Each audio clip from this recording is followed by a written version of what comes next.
નમસ્કાર, CV24 news સાથે હું રેશમા આપનું સ્વાગત કરું છું. સુરતમાં નબીરાઓને રોડ ઉપર સીન સપાટા કરવા ભારે પડી ગયા હતા. સુરત આરટીઓએ 19 કાર ચાલકના લાયસન્સ સસ્પેન્ડ કર્યા છે.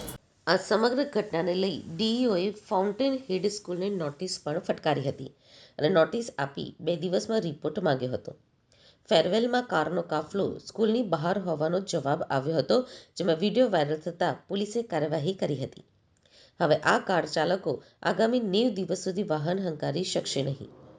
સુરતમાં સોશિયલ મીડિયામાં એક વિડીયો વાયરલ થયો છે, જેમાં સામે આવ્યું છે કે ધોરણ 12ના વિદ્યાર્થીઓ મોંઘી દાટ કાર લઈને રોડ ઉપર નીકળ્યા હતા અને કારમાં રૂફટોપ ખોલીને સીન સપાટા કર્યા હતા. ઘણા વિદ્યાર્થીઓએ હાથમાં ફાયર ગન સાથે શોબાજી કરી હતી અને દરવાજાની બહાર લટકીને વિદ્યાર્થીઓએ હંગામો પણ કર્યો હતો. અડધો કલાક કરતાં પણ વધારે સમયથી ટ્રાફિક જામ સર્જાયો હતો અને વિદ્યાર્થીઓએ પોતાના જીવને જોખમમાં મૂકીને આ કલરબાજી કરી હતી.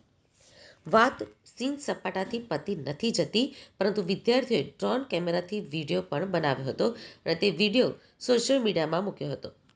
જાણે વિદ્યાર્થીઓએ કોઈ મોટી સિદ્ધિ હાંસલ કરી હોય તેમ સીન સપાટા કર્યા હતા. ભાઈ, હજી તો ધોરણ 12માં છો અને આવું કરો છો? તો તમે કોલેજમાં આવશો તો શું કરશો તે દેખાઈ આવે છે આ તમારી હરકત પરથી. આ વિદ્યાર્થીઓ ઓલપાડની ફાઉન્ટેન હેડના સ્કૂલના છે. સ્કૂલમાં ફેરવેલના નામે હંગામો કર્યો હોવાની વાત સામે આવી છે.